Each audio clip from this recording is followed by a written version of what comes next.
been hearing us all day long. Now you get to see us. You know, we are here. Super Bowl in the building. James Jones, Marcel Reese, former Raider, alongside. Man, it's been a pretty busy day, I would say, here week 2. I'm going to ask both of you guys what stood out to you. Sel, we'll let you go first. I'm still going to say Lamar Jackson. The guy straight out played amazing football 2 weeks in a row. Shows consistency. He had explosive plays, not only threw the ball, but also used his feet today and ran the ball as well. I got to go stay right here. Since we're in Los Angeles, I'm going to stay in Los Angeles. I got to go Cooper Kupp, man. He was the equalizer today. He was not in the game last year. The game was close. This year, the game wasn't even close because his plays he made in that ball game, big plays, man. He got after them corners and them safeties that tried to come up and get him. Man, well, we got a big one coming up Sunday night football. We got Eagles. We got Falcons. Falcons trying to erase a forgettable week 1 where they lost to Minnesota. That's easy. Get it to Julio. Get it to Julio. That's number 11. And stop the run because Dalvin Cook ran all over him last week. Defense. Do not reinvent the wheel in football. When you have a matchup of a guy of a specimen like the Julio Jones of this world, you give him the ball. Give him the ball. You just gave him all that money. Now give him the ball. Plenty of times. But, yes, they do got to play some defense, do got to stop the run. Philly, we seen D-Jack. I was about to ask you about D-Jack. We seen them explode. So you got to come out here and you got to believe that they going to put up some points. So you going to have to match them and put up some points. Sunday Night Football, Carson, he going to get it to D-Jack. He going to show out. All right, we'll check in one last time that Bears and Broncos game. Ooh, it's close. In just a second, but reminder for you, Rams, this one's pretty much going to be a wrap. It's 2 minutes left in that game, but a 27-9 lead. All we're waiting for in that one is pretty much the final horn. 9 seconds left in this Bears-Broncos contest. I believe it was a flag on the field. 4th and 10. 4th and 10. So...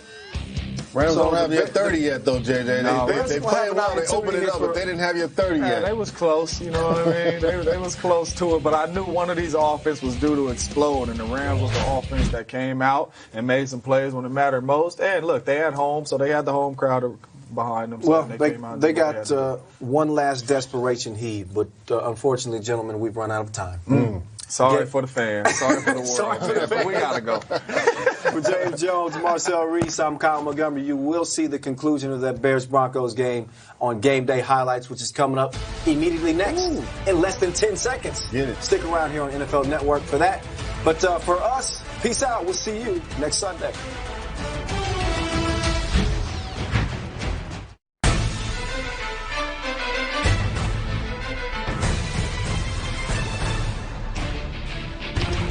Hey, everybody, and welcome once again to NFL Game Day Highlights, presented to you by CDW. That is Cole Wright. I am Chris Rose. Week 2, all about 2 big-time injuries to future Hall of Fame quarterbacks. Drew Brees and Big Ben go down. We'll update their injury status in just a second. But speaking of Big Ben, his former receiver finally back in action, taking the circuitous route to the NFL field. That's right. AB playing with another future Hall of Famer. That's after that short pit stop by the Bay in Oakland. Been just fine heading up that defense. And let's see. Ben Volen on Twitter says Antonio Brown out of the locker room, locker cleared, out the nameplate taken down. That's before the media was allowed into the locker room. Who knows what that means? But how about Bill and Tom? They like their nifty new wideout.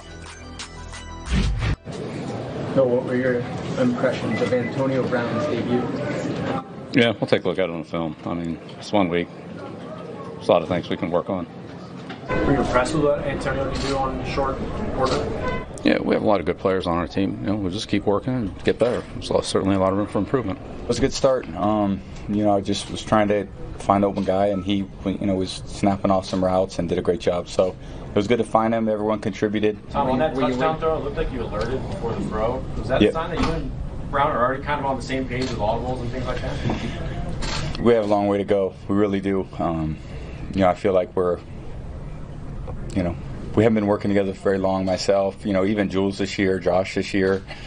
Philip's been out there a lot, but just everyone together. And Matt Lacoste was out most of training camp, so just trying to get everyone in a rhythm and get the run game going. We had some injuries at the offensive line, so guys fought through it. So it was a good, tough win.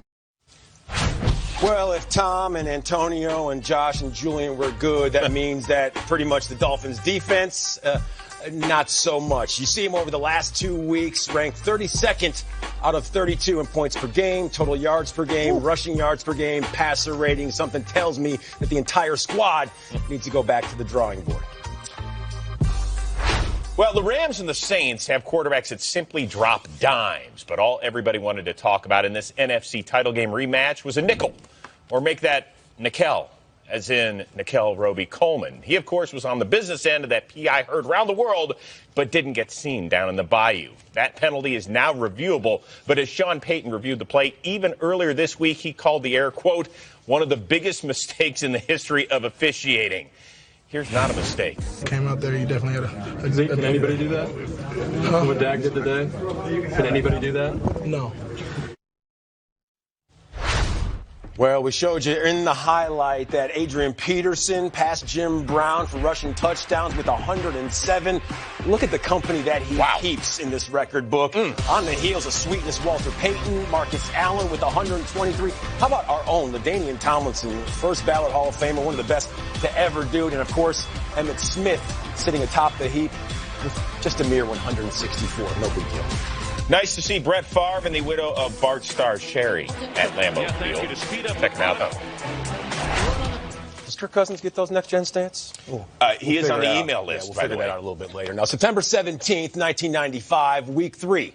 The Raiders and Chiefs, they entered the matchup in Kansas City, both unblemished. A perfect 2-0. Now, that was the last time the AFC West foes crossed paths with perfect records. That is, until today. Now, both teams with a dash in the win column, but I may have buried the lead. You see this handsome youngster over my shoulder? Week 3, 1995. Also the day that Patrick Mahomes was born.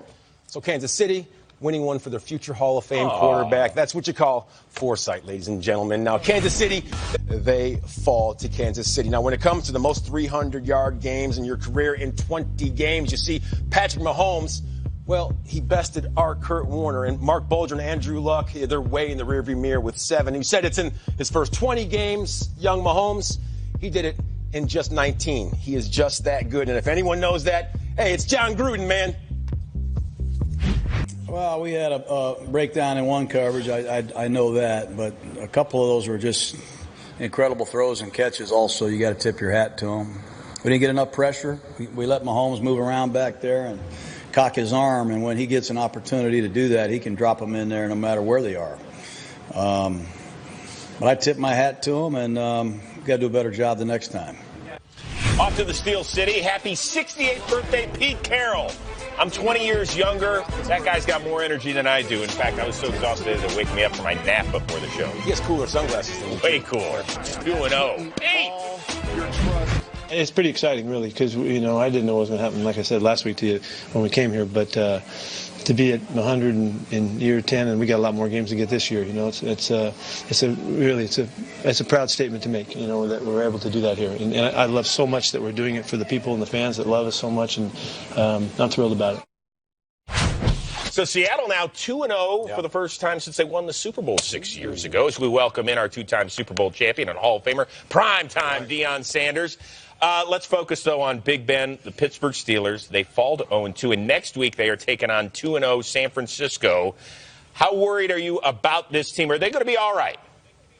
I'm not worried, and I really don't care. What do you expect? Don't care. When you lose Le'Veon Bell and Antonio Brown consecutive years, how did you expect to be competitive or even dominant? Now, I mean, how do you expect that? Now you're left with Big Ben. You're left with Juju, who may not really be a one, but wants to be a one, but don't understand the expectation of being a number one receiver. Then you don't have Robin, which is the next two to support the one. So they're all over the place. This Steelers team looks like a mirror of itself. I told you a week ago, Big Ben is not going to finish the season. Big Ben is going to be talking about retirement earlier. Then the next bit of heat applied is going to be to your wonderful head coach. They're going to try to run him out next. Watch, Mr. Tomlin. Now, Chris, you should have known a man that has a U-ball, you get the call, jacket of his own, that he's not caring about what's going on in Pittsburgh. But I know you care about what's going on with those Green Bay Packers because Aaron Jones, back then they didn't want him. Now he's hot. They're all on him. You saw the day he had prime, 23 carries, 116 yards, and he was all jazzed up about talking to you, man. Man, let me tell you something. If you could give Aaron Rodgers, this type of support running the football, I did not pick them to win today. I did not see this coming. The way the Vikings played a week ago against Atlanta, being dominant, I thought they were going to go to Lambeau and be just as dominant. I did not see this coming, although they made a kind of a comeback. But then you have your quarterback throw an interception on first down in the red zone, which can't happen. I promise you, if my son would have did that and I'm the OC, we wouldn't have stayed in the same home that night.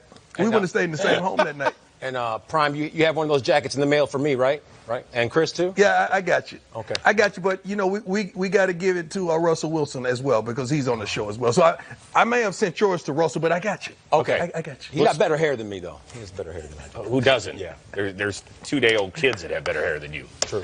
We'll see you tonight, Game Day Prime, right after the Sunday night game, Hall of Famer. And don't forget, Week 3 is already right around the corner. Are you kidding me? Titans, Jags, Gardner Minshew III. You can check him out. That mustache is glorious, Chris. It just rolls off the tongue, as you can tell with me. Thursday night coming your way at 8 Eastern. Coverage begins at 6 o'clock Eastern exclusively on NFL Network. Don't miss it. You know, his grandfather wanted to name him Beowulf Minshew.